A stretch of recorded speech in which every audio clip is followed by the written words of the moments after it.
I want to talk about warriors, and the Bible talks about warriors a lot, and God uses warriors all throughout the Bible to accomplish goals that He wants done. Um, Early on in my career in the military, I realized that a lot of what the military held sacred to them was very similar to what we as Christians hold sacred. The seven core values that the Army taught me, the very first thing I learned was LDRSHP, leadership, not spelled right, but it's the military. But it's loyalty, duty, respect, selfless service, honor, integrity, and personal courage. How does that vary from us as Christians and what we hold true and try to, live our lives by as Christians? Very, very similar. So early on, it kind of gave me an idea that, this was an organization that held a lot of the same beliefs that I did. And, Jeff made the reference a couple weeks ago that there's no atheist in foxholes. That is very, very true. I've been all over the world and seen a lot of horrible, horrible things, and it never ceased to amaze me how people could go through that and witness that stuff and live through that without a belief in a higher power, without believing in God and somewhere that you can put your faith and understand that should the worst happen, you have a better home waiting for you. That I never understood how anybody could go through what we went through or what a soldier is expected to go through and not have that. I just can't imagine doing it. But there's several versions of the warrior's prayer that are out there. There's some that are very long, and they talk about, putting on the full armor of God. And there's some that are much shorter. I tend to like this one. And I chose this graphic for a particular reason as well. It says, Lord, I come before you seeking the strength and skill to overcome my enemies. Grant me, I pray, the wisdom to recognize evil, the courage to confront it, the strength to destroy it. In Jesus' name I pray, amen. Could we not as Christians say that same prayer? Give us the wisdom and the courage and the strength. We include it in almost every prayer that we pray. Very similar to our Christian life is the warrior's life. And looking at this particular warrior, there's some things we can pick out just by looking at him. That's an American flag on his hat. He points out what's important to him is what he's fighting for. He wears it right there, okay? What he's fighting for, what he believes in, what he stands for. How is that dissimilar to us as Christians? Notice the finger on the trigger. He is prepared to take life, all right? Willing to do what it takes to accomplish his goals. Willing to stand up for what he believes in, right wrongs in this world, protect the innocent, all of that good and noble things that soldiers are called upon to do, he's willing to do. And finally, we reach the duality of all warriors. He's got the first aid kit there representing his willingness and ability to save lives as well. As a warrior, we're faced constantly with that duality of our existence. We are trained in warrior tasks and drills, how to take life, how to defend others, how to, oppress evil throughout the world. At the same time, we're equally trained in how to save the lives of those around us. It's a constant battle that's fought in the mind of a warrior, and it demonstrates the duality that they represent. They're life-saving, life-taking, whatever their mission may be, then they're called on to do.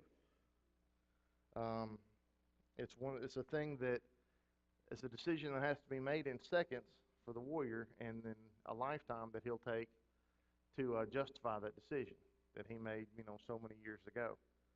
And it's an internal battle that all warriors have to face. But like I said, we're all warriors. We're all warriors for Christ, and we can all take this prayer and apply it to our lives. There we go. Warriors of faith. All right. Talking about warriors of faith, and there's a couple of scriptures that military, police all tend to gravitate towards. The primary one is Romans 13:4.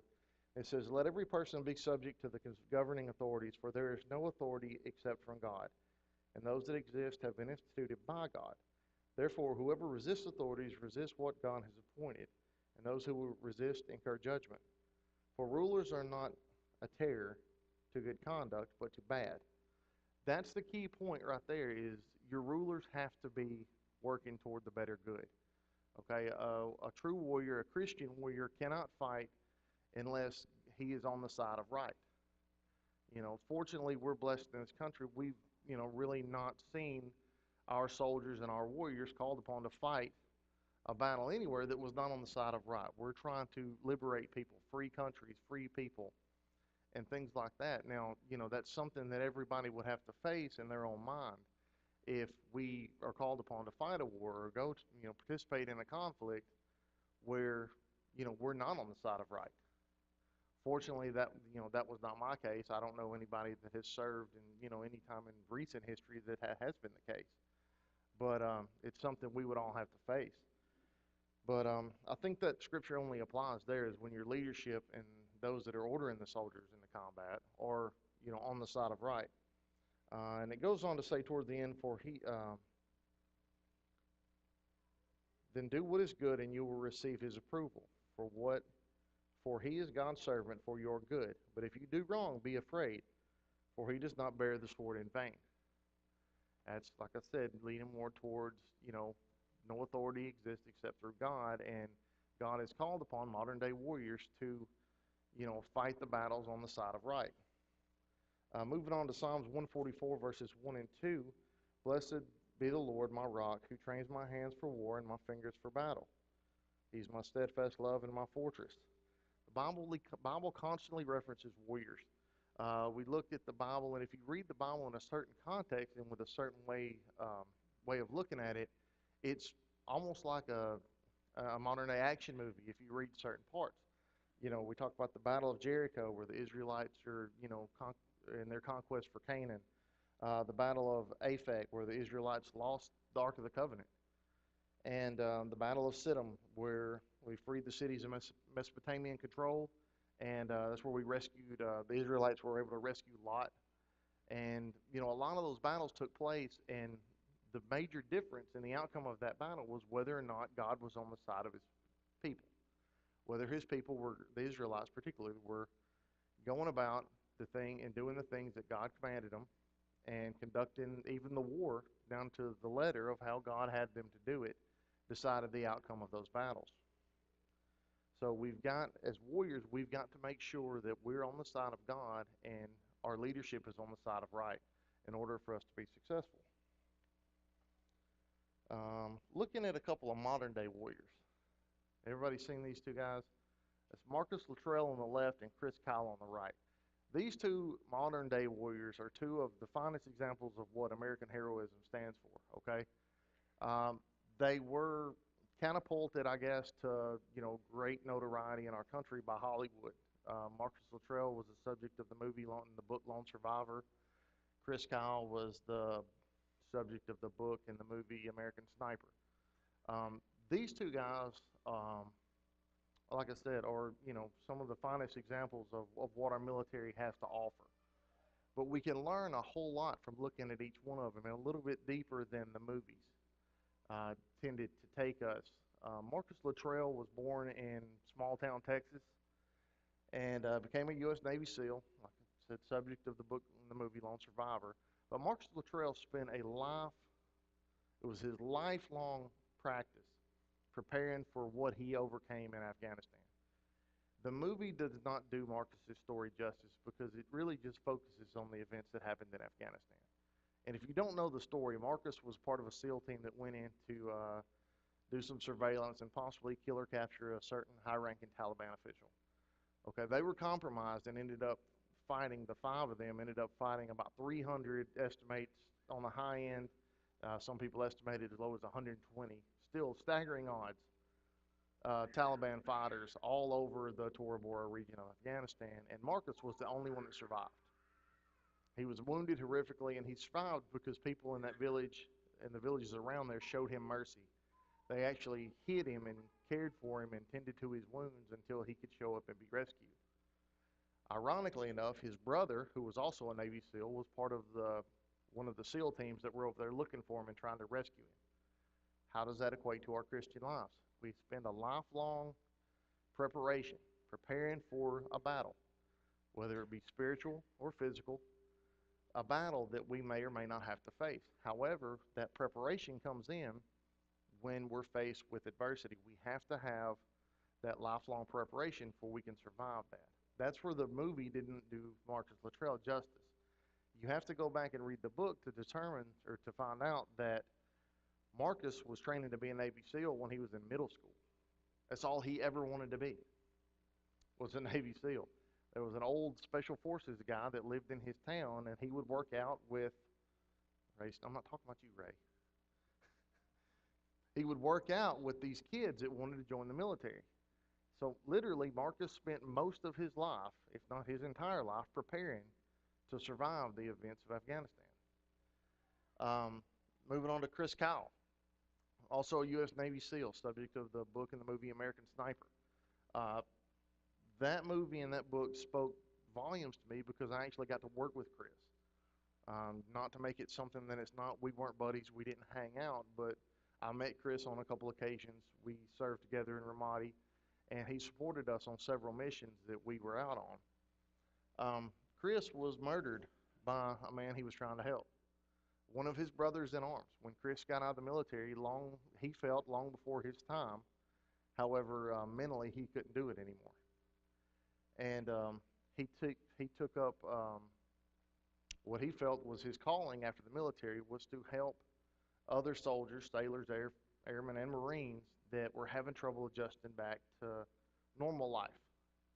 And it was something that Chris struggled with till the day he died. However, he took a combat veteran out to the range, him and a buddy, and another combat veteran struggling with PTSD problems. And best we could tell, that guy wanted to make a name for himself by killing the Devil of Ramadi, or while there were the hundreds of different nicknames they had for Chris Kyle was, and shot him in cold blood right there on the firing range, murdered by somebody he was trying to help.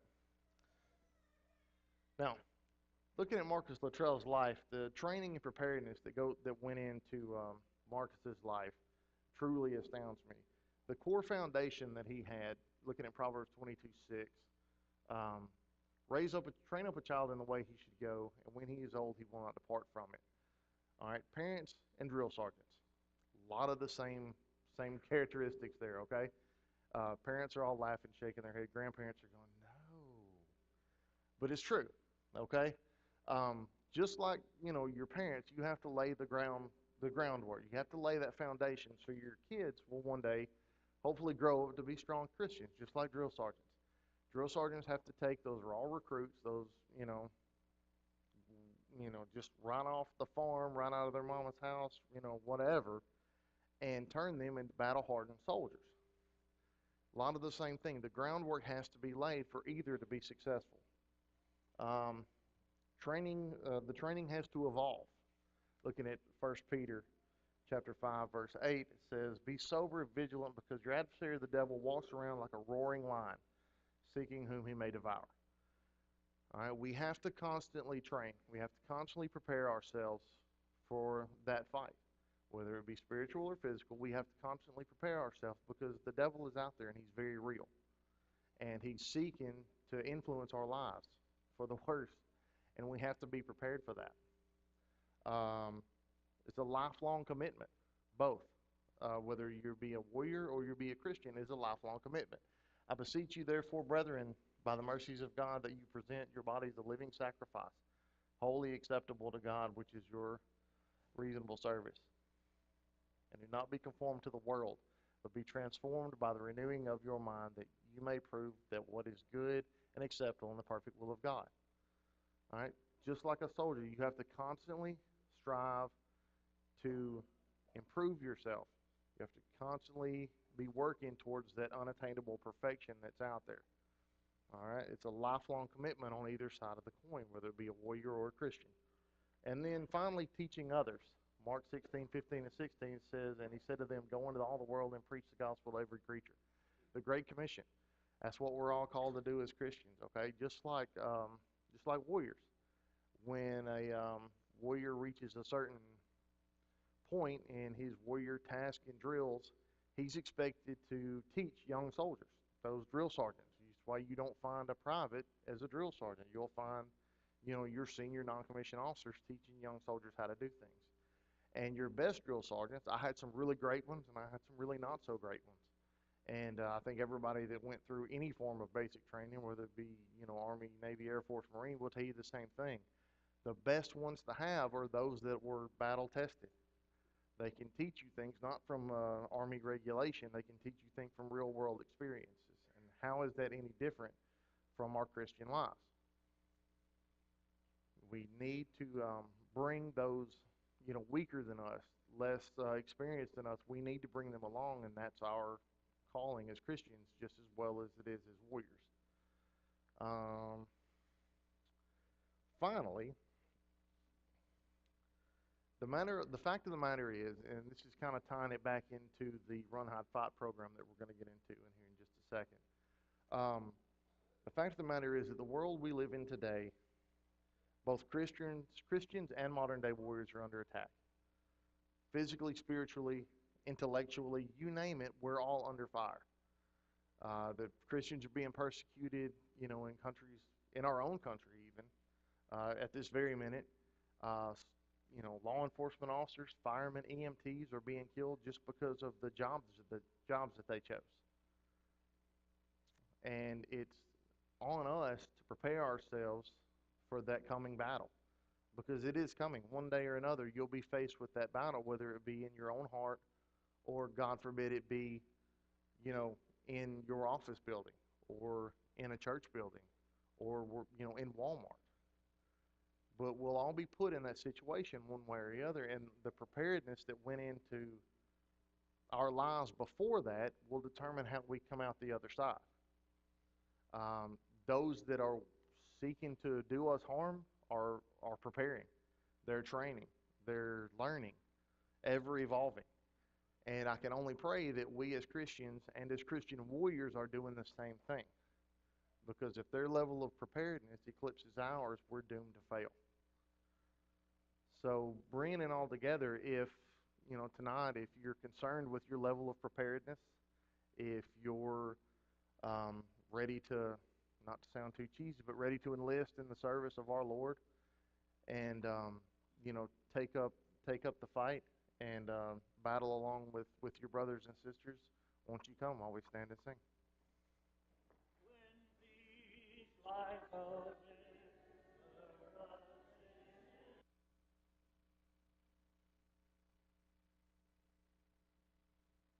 Sea billows roll, whatever my lot has taught me to say, it is well with my soul. It is well with my soul. It is well with my soul. My sin, oh, the bliss of this glorious thought. My sin, not in part, but the whole, is nailed to the cross, and I bear it no more. Praise the Lord, praise the Lord, oh my soul. It is well with my soul. It is well, it is well with my soul. And Lord, haste the day when the faith shall be sight. The clouds be rolled back as the scroll. A trump shall resound, and the Lord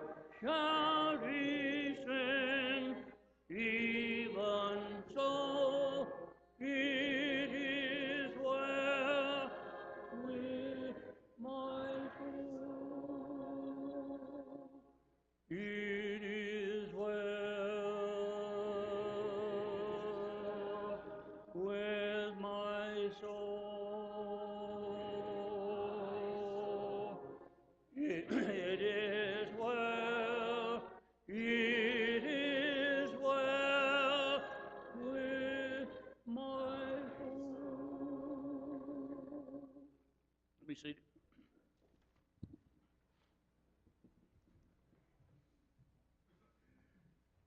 I'm back. Um, Talking about the Run, Hide, Fight program, I know a lot of you were here when I did that program the last time. And it's about an hour-long presentation without Q&A. So didn't want to put you guys through that again because it is long and it's kind of drawn out. It's good information, but it takes a while to get through it.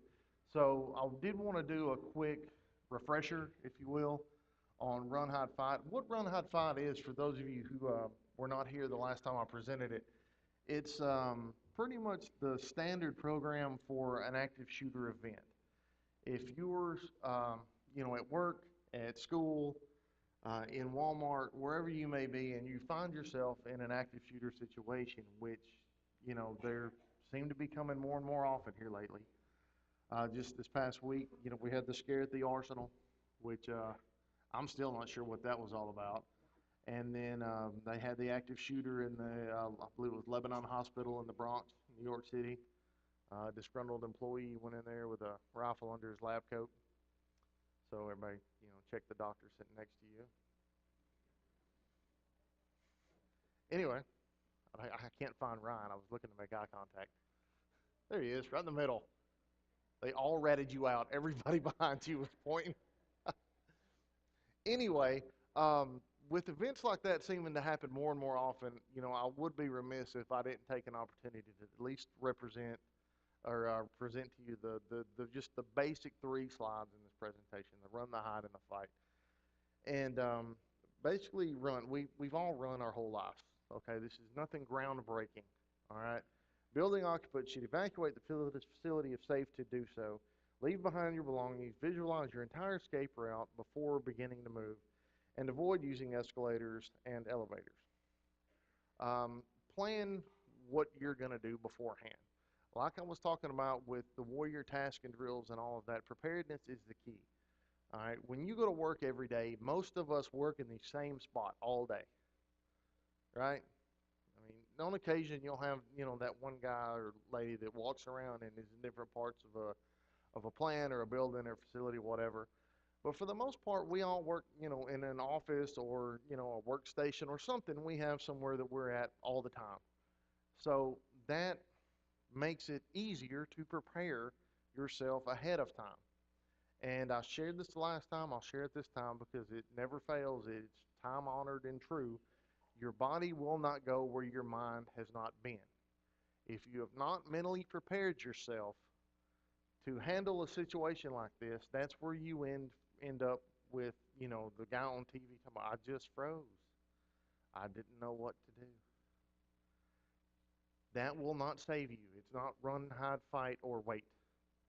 Okay, the run, hide, fight are those options to give you other than waiting to die. Okay, so plan this out ahead of time and give yourself, that advantage of knowing what you're going to do before it happens. Like I said, if you work around the same place, even if you work in a 5-acre facility and you're all over the place, you should know that facility better than most. So you should realize that, okay, if I'm at my desk in my office and something bad happens, I'm going to go here and do this. You've got to plan it ahead of time. That's where this talks about visualize your entire escape route.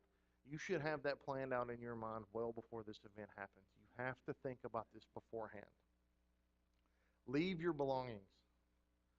Okay, do not grab, anything other than what I would recommend is your cell phone. That's probably going to be the first thing you grab anyway. I'm going to live feed this thing and, we're going to get, go viral with this, or I'm going to tweet about this, or got to send that Snapchat before the shooter gets here, something. But that's not why I'm recommending you grab your phone. Because if something bad happens in this building and everybody in here thinks, ooh, somebody's going to call 911, I'm going to keep my head down. Then who calls 911? Nobody. Okay? Now, on the flip side of that, if you know people have already called 911, there are advantages to you calling 911 as well. Because if something happens in the back of the room and Ray's the one that calls 911, how much detail is Ray going to be able to give a responding law enforcement officer? on what the shooter looked like, was wearing, what kind of weapon he had. Ray's not going to be much help up here. Okay, so don't hesitate to call 911. Be that person, that be the 100th caller, and see if you want a toaster.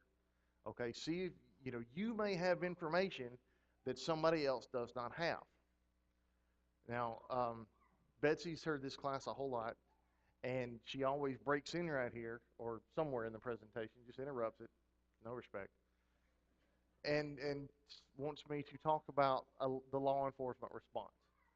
And typically, what law enforcement is looking for from that 911 call is what's he wearing, and what type of weapon does he have. That's really all we need.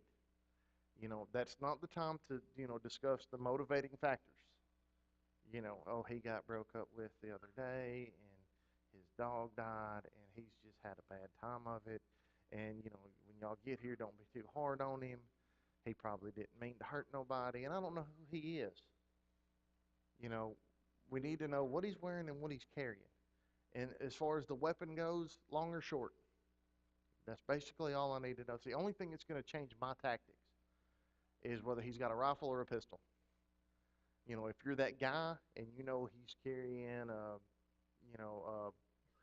a Bushmaster AR-15 with an 11-inch barrel and a collapsible stock, and it's a .223 caliber and fires at this rate, that's all well and good. Don't impress me at that time. We'll talk about it later. But that's not the time to show your knowledge on modern weapons. Long or short, maybe a color, just to let me know what to look for. If you are armed in an active shooter event and law enforcement shows up, it's not the time to show us your weapon. I'm proud of all of the ones in my gun safe too, but that's not the time to show the cops, hey, look, I got one too. Because most of the time when we show up, the one thing we're looking for is a gun, and the one person we're looking for is a shooter. So if we show up and we don't know you and you have a gun, guess what? You're the shooter until we can determine otherwise. Okay, and unfortunately, I work with some cops out there that I don't want to put in that situation. Okay, that's just how people get holes in them that God did not put there. We don't want that to happen to innocent people that are trying to save lives, legitimately trying to help. But you have to help by not helping at that particular moment. Now, if something were to pop off at your office and you have a firearm, by all means, you always have the right to defend yourself and others. Okay? But when law enforcement starts showing up, okay, like, don't come running up to us with your pistol going, I got him, y'all going home. Okay? Just go and put that down and we'll take it from there. We'll get you the mayor will pin an award on you at a later date. But back to the running part, make sure you know where you are. Know where you are in space at all times. They talk about, paranoid cops and paranoid veterans and whatever. God said with you back to the wall and this, that, and the other. That's why. Because we need to know what's going on around us. Okay? So keep yourself situationally aware of where you are and what's in your surroundings. If something were to happen and you're sitting in Chili's, where's the door? Where's the emergency door? Nobody's going to care if the thing sounds when you go out, if somebody's shooting at you. Find the closest exit. Identify your route beforehand. Okay? All right. Brings us to hide. Yeah, that worked. I pointed at the screen like that. The sensor's not in the back. Hide. This is where most people will end up in an active shooter event. They will end up hiding or barricading or lockdown. I don't like to use, but hiding is what most people will end up doing in a situation like this. The slide reads, if evacuating is not possible, you should hide in a secured area. They still haven't taken that preferred designated shelter location out of this slide. Okay? If you're a disgruntled employee and you go to your office building to shoot up some people, are you going to know where the designated shelter area is? Okay, disregard that. This is Department of Homeland Security, your tax dollars at work, and I can't change the slides. However, ignore that part. If it's a tornado, by all means, go to the designated shelter location. a tornado is not going to understand how to open that door and get you. A shooter will. Okay? Think about these things ahead of time. Lock the door, blockade the door with heavy furniture, cover the windows, turn off the lights, silence any electronic devices, lie on the floor and remain silent. Okay, get low and get quiet and stay that way. All right, put as many barriers as you can between you and the shooter. If you've got 50,000 houseplants, 50,000 houseplants should be between you and the shooter and the door. If you've got 50,000 cinder blocks, that's going to be much better. But use what you've got. This is another time when you can prepare this ahead of time. Teachers, you know what's in your classroom. Okay? In and out, right? Judy, you mean north and south? Okay. All right. People that work in an office, you know what's in your office. Designate that stuff ahead of time. What can I use to barricade this door? What do I have around me that I can use? Think about this ahead of time. Give it some thought. Do I have any of this heavy furniture? All that good stuff needs to go into your planning. Turn off the lights, silence your cell phones, stay on the ground, okay? If a shooter becomes frustrated, because the shooter's goal there is just to kill as many people as possible. That's all he's looking for. There's no secondary plan in place. He's not there to rob the place or take hostages or, steal anything. He's there to kill as many people as possible, to further whatever cause in his mind he thinks can be furthered by killing innocent people. It's a messed up way to think, but it's out there, okay? So if you make it hard on him, if you're in door one, in room one, and you make him spend 30 minutes trying to get in there, you're saving room 2, 3, 4, and 5, and yourself, okay? If he can just go right through your room and get to the next room, maybe, they're the ones that can delay him. But typically what we look for in the best case scenario is he'll get frustrated with door one and move on to door two, who is barricaded even better because they've had more time. And then he moves on to door three because he can't get in there. Once he reaches a point of frustration, okay, because at this point he's going to prison and they're going to laugh at him in prison because he didn't get to do anything. He just showed up and waved his gun around and got arrested or shot, okay? So he's like the worst active shooter in the history of active shooters now, and he may get frustrated and just start popping off rounds through the door. Okay, don't be that guy peeking out the crack between the house plants going, I wonder what he's doing. That will get you shot, okay? If he gets frustrated and starts popping off rounds through the door, you want to be lying on the ground with the lights off, okay? Keep yourself as safe as you can. Remain aware of your surroundings. Prepare for an encounter with the shooter. If you barricade yourself really, really well, and he has no way in, how many ways out do you have? The same amount of ways he has in, okay? If he breaches the door, by whatever means he finds to do it, now he controls the only way in or out of that space, that room, correct? So at that point, you're going to have to face your shooter. You're going to have to come face to face with him, and we'll get to the fight portion in a second, but you need to be preparing for that ahead of time. I teach my cops about what we call SIM, Security, Immediate Action Plan, and Medical. Okay, we get to security first, we blockade the door, we've got some security. Then we need that immediate action plan. That what if scenario kicks off. We've got to have a plan in place because it's not the time to start trying to figure one out when the shooter comes through the door. There he is. What do we do now?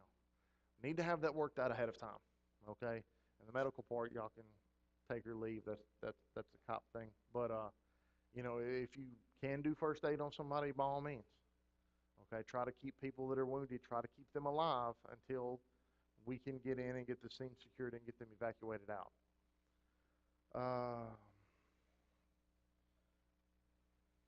Now, I don't want to beat up designated shelter location too bad because if I have, there are two people that work in my office, all right? Now, if I look at her and say, hey, Janet, our designated shelter area is going to be over here. Pretty good with that, all right? We've designated a shelter area, all right? Or I get with a few people that work there or, a few people and I know where I'm going. That works, okay? You can designate it. Be aware, though, that, like I said, the shooter may or may not know where that designated shelter location is as well. All right, moving along to the fight stage. Click it twice. There we go. All right. Now, if the first two don't work, if you cannot get out of the building, there's no clear path, the shooter's between you and the door, or the shooter's location is unknown, and you're in a gymnasium or you're in a church auditorium, hiding and barricading is not really an option. What's our only other option? We have to fight. Okay? And this, I've said it before, I'll say it again. This is not a jiu-jitsu class. We're not going to leave here, with the ability to throw ninja strikes and throwing stars at people. But we have to fight by any means necessary. What you all, each and every person in this room are in arm's reach of a projectile weapon.